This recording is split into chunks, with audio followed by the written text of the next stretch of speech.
या व्हिडिओमधून पुन्हा आपल्या सर्वांचं स्वागत करतो. तर काल 8 फेब्रुवारी रोजी जो काय पेपर पहिला झाला तर त्याच्यामधील गणित या विषयाची उत्तरे आपण या सेशन पाहणार आहोत. सुरुवातीला आपण जी पॅडागॉजी होती तर पॅडागॉजीची उत्तरे पाहूया. तर जो पेपर होता तो पेपर गणिताचा पॅडागॉजी मध्ये थोडंसं ठिकाणी म्हणजे 7 तारखेला जो काही पेपर होता त्याच्यापेक्षा थोडेसे लेवल थोडीशी हार्ड होती. बाकी ठिकाणी तुम्हाला जी एनसीईआरटी आहे ती थोडीशी सोपी होती तसं म्हणता येईल. तर बघा ओके बघा पहिला प्रश्न होता सुश्री राजलक्ष्मी प्राथमिक कक्षा की गणित की एक शिक्षिका स्थानीय मानके अवधारणा के शिक्षण के लिए विभिन्न प्रकार की ठोस वस्तू म्हणजे मूर्त वस्तू जशी माचिस असेल तिलिया बंडल आइसक्रीम की डंडिया रंगबिरंगी बटन आधारभूत बेस 10 के ब्लॉक इत्यादि अपनी कक्षा में लेकर आती है. निम्नलिखित में से जोल्टन पी डिन्स के सिद्धांत के किस नियम का उपयोग उनके द्वारा किया जा रहा है. पहा डिन्सचा जो काय सिद्धांत आपण पाहिला होता त्याच्यामध्ये प्रत्यक्षात ज्ञान म्हणजे काय परिवर्तित नियम. ऑप्शन क्रमांक 1 प्रिन्सिपल व्हेरिएबिलिटी प्रिन्सिपल तर हे याचं उत्तर होतं. ऑप्शन क्रमांक 3 याचं करेक्ट उत्तर आहे. प्रश्न पुढचा होता बघा विद्यार्थियों को चित्रलेख पढ़ाने का मुख्य उद्देश काय. चित्रालेख आपण मुलांना कशासाठी शिकवतो तर वर्ग हा 1ली ते 5वी साठीचा आहे. म्हणजे साहजिकच विद्यार्थ्यांमध्ये काय करायचं रुचिपूर्ण तरीके से आंकड़ों को निरूपित करना जी काय आकडे असतात to represent data in a interesting way तर यासाठी आपल्याला आलेखांचा या ठिकाणी वापर करता येतो. नंतर बघा प्रश्न पुढचा होता निम्नलिखित में से कौन सा गणित में मूलभूत स्तर पर आदिगम प्रतिफलों के लिए सबसे कम उपयुक्त है. तर मूलभूत स्तरावरती म्हणजे बेसिक फाउंडेशन स्टेजवरती आदिगम प्रतिफल म्हणजे अध्ययन निष्पत्तीसाठी कमी उपयुक्त कोणता तर यापैकी बघा आदिगम प्रतिफल को सशक्त करने का दैनिक जीवन या ठिकाणी करेक्ट येईल. बच्चे वर्तमान स्तर पर प्रवीणता के एक निश्चित स्तर को प्राप्त करने पर अधिगम के प्रतिफलों के अगले स्तर पर आगे बढ़ते हे सुद्धा करेक्ट येईल. मुख्य रूप से योगात्मक आकलन नको बघा ऑप्शन क्रमांक 3 हे सगळ्यात कमी येईल. ऑप्शन क्रमांक 3 कमी येईल. बाकी स्पष्ट मापने योग्य अधिगम के प्रतिफलों को परिभाषित किया गया है जो योग्यता अधिग्रहण के रास्ते हैं तर हे बरोबर येईल. ऑप्शन क्रमांक 3 करेक्ट उत्तर आहे. पुढे बघा निम्नलिखित में से कौन सा वास्तविक जीवन की स्थिति का एक उदाहरण है जो भाग को समभागी संरचना के रूप में दर्शाता है. जे भाग असतील ते समभागी म्हणजे आपण डिस्ट्रीब्यूट करणार किंवा वाटणार तर याच्यामध्ये एका वर्गामध्ये 30 विद्यार्थी आहेत आणि अध्यापक म्हणजे शिक्षक 5 या ठिकाणी जे समूह आहेत ग्रुप आहेत ते बरोबर बनवतात आणि त्याच्यामध्ये वाटतात तर प्रत्येकाला किती मिळतील म्हणजे या ठिकाणी समान वाटणी आहे आणि समान वाटणी भागाकारामध्ये येईल. ऑप्शन क्रमांक 2 हे करेक्ट उत्तर आहे पहा बरोबर. त्यानंतर प्रश्न पुढचा होता निम्न कथनों में से कौन सा कथन सही नहीं. कोणतं विधान या ठिकाणी योग्य नाही तर तिसरं विधान दोन न्यून कोणों को एक साथ रखकर एक प्रतिवर्ती कोण बनाया जा सकता. जे न्यून कोण असतील त्यांना जर एक साथ ठेवलं तर जो प्रतिवर्ती कोण बनवला जाऊ शकतो तर हे या ठिकाणी काय म्हटलंय चुकीचं आहे. ऑप्शन क्रमांक 3 हे चुकीचं आहे. नंतर प्रश्न पुढचा बघा की प्राथमिक विद्यालय स्तर पर गणित में आकलन का कौन सा एक सगळ्यात महत्वाचा उद्देश आहे. आकलनाचा म्हणजे मूल्यमापनाचा सगळ्यात उद्देश चांगला कोणता तर यापैकी अधिगम में रह गई महत्वपूर्ण कमियों का पता लगाना उसके अनुसार शिक्षण शास्त्र में संशोधन करणं म्हणजे पॅडागॉजी मध्ये जे पॅडागॉजी मुलांना शिकवायची आहे म्हणजे मुलांना जे अध्यापन करायचं त्याच्यामध्ये काय करायचं सुधारणा करायची. ऑप्शन क्रमांक 1. नंतर प्रश्न पुढचा होता निम्नलिखित में से कौन सा एक सृजनात्मक चिंतन पर आधारित कार्य का उदाहरण है जो ग्रेड 5 के विद्यार्थियों को दिया जा रहा है. आता मुलांना आपण काय द्यायचंय सृजनात्मक चिंतन म्हणजे क्रिएटिव्ह चिंतन याच्यावर त्या ठिकाणी एक काय द्यायचंय ऍक्टिव्हिटी द्यायची. तर सगळ्यात महत्त्वाचं सूत्रता साहित्य आयात को क्षेत्रफळ ज्ञात कीजिए हे नाही चालणार. तो ऑप्शन क्रमांक 2 मध्ये म्हटलं एक आयत जिसकी लंबाई उसकी चौड़ाई से आधी है त्याचं क्षेत्रफळ या ठिकाणी सांगा. तर याच्यामधून या ठिकाणी मुलं काय करतील क्रिएटिव्ह रूपाने क्षेत्रफळ सांगतील म्हणजे थोडक्यात डायव्हर्जंट थिंकिंग इथं होईल आणि तो तुमचा या ठिकाणी ऑप्शन सगळ्यात योग्य येणार. ऑप्शन क्रमांक 2. प्रश्न पुढचा होता गणित में कॉम्प्युटेशनल कौशल को डॅश बढ़ाया जा सकता. कॉम्प्युटर कौशल आहे ते कशा प्रकारे ठिकाणी आपण वाढवू शकतो तर याच्यासाठी काय करावं लागेल तर ज्या अवधारणा असतील ज्या क्रियाकलाप असेल स्पष्ट करून अभ्यासावरती आपल्याला जोर द्यावा लागेल. म्हणजे आधी सगळ्यात महत्वाचं अवधारणा कन्सेप्ट क्लिअर करायच्या नंतर जे ऍक्टिव्हिटी आहे त्या घ्यायच्या आणि त्याच्यानंतर त्याचा सराव करून घ्यायचा म्हणजे कॉम्प्युटर थिंकिंग काय होईल डेव्हलप होईल. ऑप्शन क्रमांक 3 हा करेक्ट उत्तर येईल. पुढचा प्रश्न होता राष्ट्रीय पाठ्यचर्या रूपरेखा 2005 अनुसार गणित के पाठ्यक्रम में सबसे महत्वपूर्ण गणितीय प्रक्रियाओं को शामिल करना चाहिए. सगळ्यात उपयुक्त कोणती सगळ्यात कोणती महत्वपूर्ण प्रक्रिया आहे तर याच्यामध्ये प्रॉब्लेम सॉल्व्हिंग आहे, युजिंग एस्टिमेशन, अप्रॉक्सिमेशन आणि स्पेशल रिझनिंग. तर हे सगळ्यात योग्य. अनुमान, सन्निकटन, दिक्सांग संबंधी विवेचन का उपयोग करके समस्या समाधान करना. बरोबर, ऑप्शन क्रमांक दुसरा याचं करेक्ट उत्तर येईल. नंतर प्रश्न पुढचा होता बघा, निपुण संदर्भात प्रश्न होता. निपुण भारत मिशन के अनुसार राज्य डैश वर्ष के अंत तक ग्रेड 3 तक मूलभूत अंक ज्ञान प्राप्त करना सुनिश्चित है. म्हणजे फाउंडेशनल एफएल कधीपर्यंत, तर 2026-27 पर्यंत या ठिकाणी काय करायची, प्राप्त करायची, 26-27 पर्यंत. नंतर पुढे निम्नलिखित में से कौन सा गतिविधि आंकड़ों के प्रबंधन के 4 स्तर यानी कि आंकड़े एकत्रित करना, संगठित करना, निरूपित करना और प्रतिवेदित करना को सबसे उपयुक्त रूप से दर्शाती है. म्हणजे माहिती एकत्रित करायची, संघटित करायची आणि निरूपित करायची. तर याच्यासाठी collecting data about how peoples travel to school, म्हणजे शाळेमध्ये कसे जातात याची माहिती गोळा करणार. बरोबर, फिर विद्यार्थी द्वारा इस्तेमाल किए जाने वाले यातायात के विभिन्न साधनों की तुलना, तर याची तुलना करणे, म्हणजे या ठिकाणी माहिती तुम्ही एकत्र करता, संघटित करता आणि त्याचं निरूपित करून त्याचं काय करता, प्रतिपादन करता. म्हणजे हे सगळ्यात उपयुक्त ऑप्शन क्रमांक 4.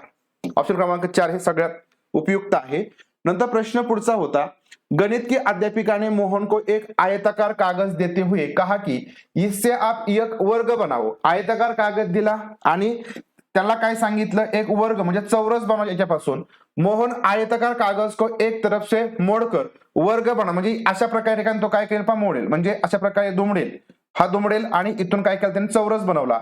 मोहन वेन हिले की ज्यामितीय समज के सिद्धांत के किस तरफ है. आता बघा, त्याला आयत आणि चौरस याचे गुणधर्म माहितीत, म्हणून त्याला आयताला काय केलं, दुमडलं, कारण आयताचे समोरासमोर बाजू कशा असतात, समान असतात आणि चौरसाच्या चारही बाजू समान असतात हे त्याला माहिती आहे. म्हणजे तो कोणत्या स्तरावरती आहे, तर तो विश्लेषण या स्तरावरती, कोणत्या म्हणजे पहिल्या स्तरावर 0 आणि त्याच्यानंतर पहिली स्तर गुणधर्म ज्याला माहिती आहेत, त्याच्यामुळे तो विश्लेषण या स्तरावरती आहे. ऑप्शन क्रमांक दुसरा. प्रश्न पुढचा होता, निम्नलिखित में से कौन सा कथन प्राथमिक कक्षाओं के गणित के पाठ्यक्रम के बारे में सबसे कम उपयुक्त है. सगळ्यात कमी उपयुक्त कोणता, तर इस गणित में संबंधों को बनाने मदद करनी चाहिए, इसे संबंध पूर्वक समझ को बढ़ाना चाहिए, ये प्रकृति में गतिशील और सुसंगत होना चाहिए, ये आनंददायक और स्थिर. स्थिर होना म्हणजे रिजिड, रिजिड हा शब्द बघा निगेटिव्ह आहे. ऑप्शन क्रमांक 4 म्हणजे आनंददायक असावा परंतु स्थिर नको, म्हणजे 4 याचं पा करेक्ट उत्तर आहे. नंतर प्रश्न पुढचा होता, गणित पढ़ाने की समस्या समाधान विधि में निम्नलिखित में से कौन सा चरण शामिल है. समस्या समाधानामध्ये कोणते टप्पे समाविष्ट आहेत असा प्रश्न होता. तर याच्यामध्ये गणितीय समस्या को प्रस्तुत करना और समाधान के चरणों को निर्देश देना. गणितीय समस्या को प्रस्तुत करना, समाधान के चरणांचे निर्देश देणे, म्हणजे काय करणं, putting mathematical problems and instructing steps of solution, म्हणजे स्टेप सांगणे, स्टेप सांगायचे नाहीत, त्यामुळे पहिलं बरोबर नाही येणार. विद्यार्थियों की वर्तमान समझ के आधार पर एक कार्य सृजित करणं, म्हणजे वर्तमान त्यांची समज आहे, वर्तमान सध्याची काय समज त्याच्यावरती एक वेगळं काम देणं. त्यानंतर दैनिक जीवन की समस्याओं को प्रस्तुत करना, उनमें निहित गणित को समझने में विद्यार्थियों की सहायता करना. पॉझिटिव्ह आहे, हा तुमचा करेक्ट येईल.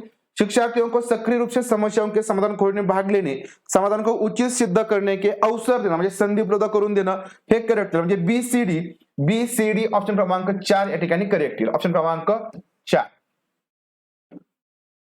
प्रश्न पुढचा होता, किस भारतीय गणितज्ञ के कार्य को गेम थ्योरी से संबंधित किया जा सकता. गेम थ्योरी, तर गेम थ्योरी कोणाची, तर रामानुजन यांची आहे. ऑप्शन क्रमांक दुसरा, तर रामानुजन यांची ही गेम थ्योरी आहे. अशा प्रकारे हे पॅडागॉजीचे क्वेश्चन. त्यानंतर गणित की कक्षा में शेवटचा क्वेश्चन आहे, गणित की कक्षा में विद्यार्थी द्वारा की गई त्रुटियों के बारे में निम्नलिखित में से कौन सा कथन सबसे कम उपयुक्त है. त्रुटी संदर्भामध्ये, तर पहिला, वे नैदानिक परीक्षा द्वारा पहचानी जा सकती है. बरोबर आहे. वे बार बार हो सकते यदि उनकी पहचान न की जाए, म्हणजे चुका सारख्या होतील, चुका नाही आपण ओळखल्या आणि त्या कमी करायचा प्रयत्न नाही केला तर सारख्या होतील.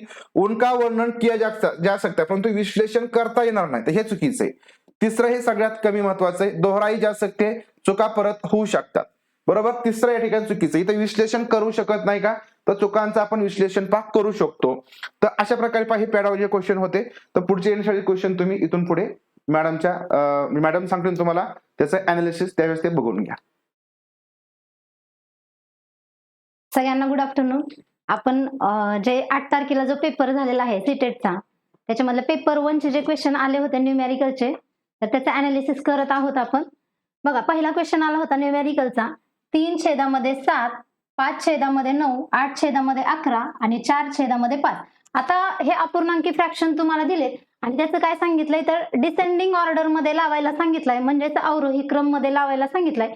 याचा ऑप्शन कुठला येणार आहे तर ऑप्शन नंबर 3 हे याचं योग्य उत्तर येणार आहे.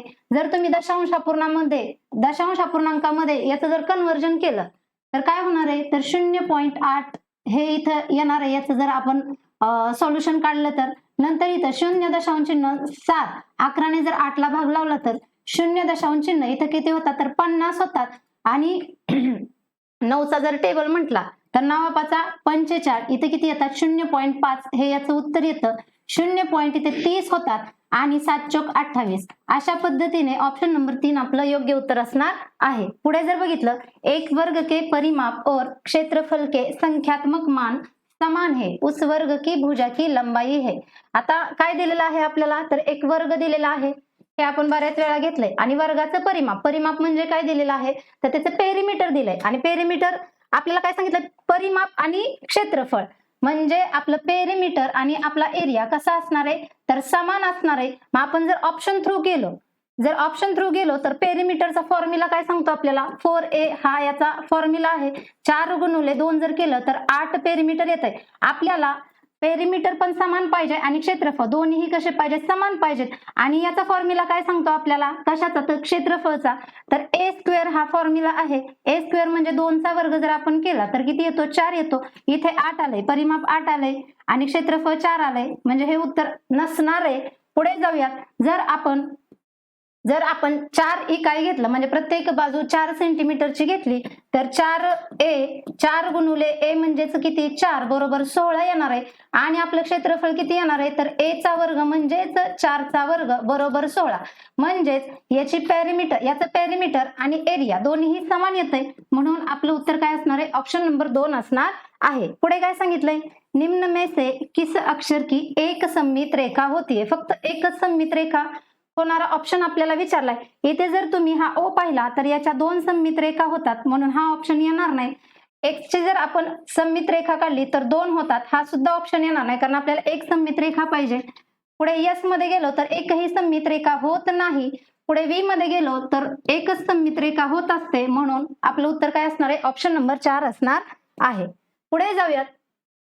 एक त्रिभुजाकार पिरामिड में आता हा काय असतो तर त्रिभुज असतो आणि याचा पिरामिड जर आपण काढला तर अशा पद्धतीने याचा पिरामिड तयार होतो आणि याला इथे बघा किनारे किती आहेत आपल्याला किनारे विचारलेत किनारे आणि फलक विचारलेले आहेत. मग याचे किनारे किती होतात तुम्ही जर काउंट केले 1 2 3 4 5 आणि 6 किती होणार आहेत किनारे होणार आहेत. मग 6 किनारे ऑप्शन कुठे आहेत इथे आणि इथे म्हणजे ऑप्शन नंबर 3 आणि ऑप्शन नंबर 4 गेले. आणि याचा जर फलक पाहिला फलक म्हणजे काय सरफेस पाहिला जर ह्याचे सरफेस 4 असतात म्हणून ऑप्शन नंबर 1 आपलं योग्य उत्तर असणार आहे. पुढे जाऊयात.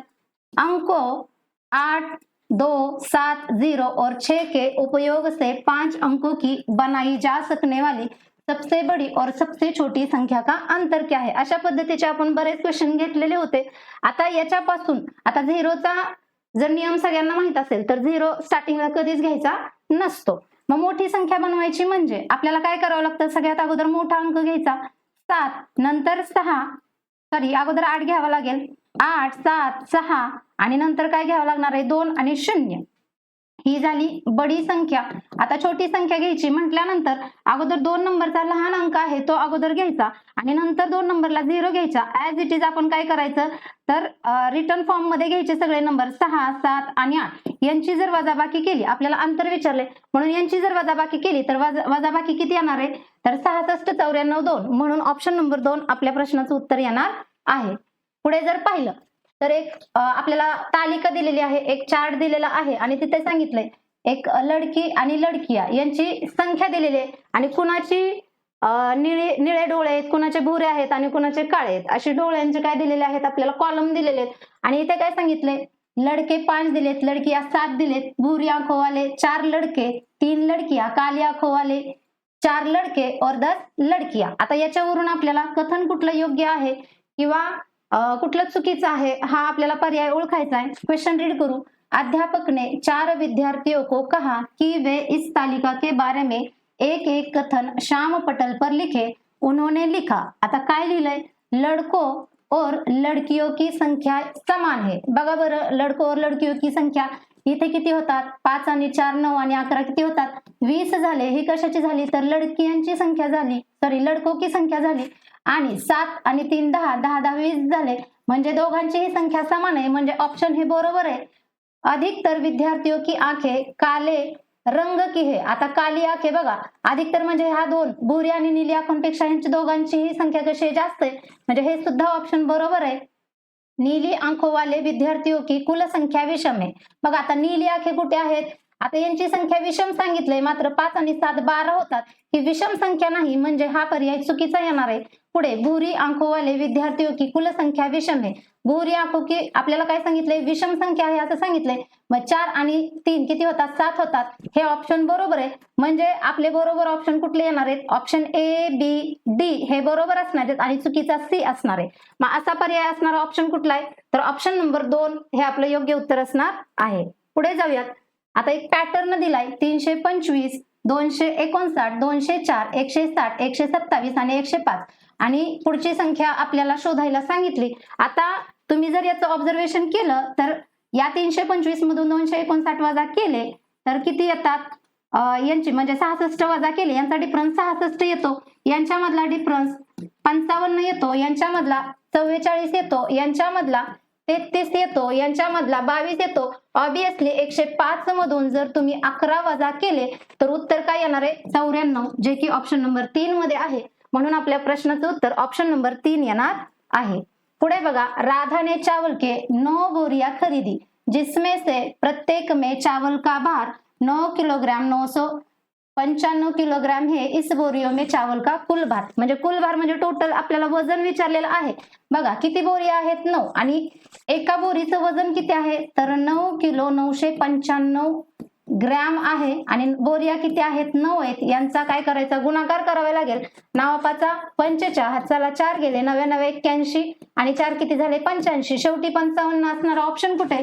तर ऑप्शन नंबर 3 मध्ये आहे। पूर्ण सॉल्व्ह करायची पण गरज पडली नाही, म्हणून आपल्या प्रश्नाचं उत्तर ऑप्शन नंबर 3 येणार आहे। पुढे बघा, यदि दो संख्याओं का एचसीएफ 18 है तो निम्न में से कौन सी संख्या इनका एलसीएम नहीं हो सकती। आता इथे बघा, दोन मेथडने तुम्ही सोडवू शकता। एक तर 18 ने कुठल्या कुठल्या संख्येला भाग जातोय ते बघा, 128 ला भाग जात नाही, म्हणजे एलसीएम काय असणार नाही? तर एक पर्याय नंबर 1 128 असणार नाही। आणि दुसरी एक मेथड आहे, यांची जर फोड केली 9 गुणिले 2 तर 9 ही काय आली पाहिजे? प्रत्येक जी संख्या आहे त्याच्यामध्ये अक्षरांची ऍडिशन 9 आली पाहिजे। मग कुठल्या संख्येमध्ये ऍडिशन 9 येत नाही बघायचं। बघा 1 आणि 2 किती झाले? तर 3 झाले, 3 आणि 8 11 झाले, ऍडिशन 11 आली। इथे बघा 1 अधिक 0 एकच आले, आणि अधिक इथे किती आले? 9 आले, ऍडिशन 9 आली। 7 आणि 2 किती आले? तर 9 आले, 4 आणि 4 8 आणि 1 9 आले, म्हणजे ऍडिशन 9 कुणाची नाही आली? तर ऑप्शन नंबर 1 128 ची ऍडिशन 9 आलेली नाही, म्हणून आपल्या प्रश्नाचं उत्तर पर्याय नंबर 1 येणार आहे। पुढचा क्वेश्चन, संख्या 2853847 में दोनों 8 के स्थानीय मानों का क्या अंतर है? म्हणजे स्थानीय मान प्लेस व्हॅल्यू आपण शिकलोय, प्लेस व्हॅल्यू काढायची कोणाची? 8 ची। बघा पहिल्या 8च्या नंतर अंक किती? 1 2 3 4 5, 5 शून्य द्यायचे, 1 2 3 4 5, आणि दुसऱ्या 8 नंतर शून्य किती? 1 2, 2 अंक म्हणून 2 शून्य, आणि यांची जर वजाबाकी केली तर वजाबाकी 79 92 00 ही वजाबाकी येणार आहे, म्हणून आपल्या प्रश्नाचं उत्तर पर्याय नंबर 1 असणार आहे। झालं आपला अनालिसिस न्यूमेरिकलचे 15 क्वेश्चन होते, जे की आपण पाहिलेले आहेत। कुणाचा स्कोर किती आलाय प्लीज कमेंट मध्ये टाका। धन्यवाद।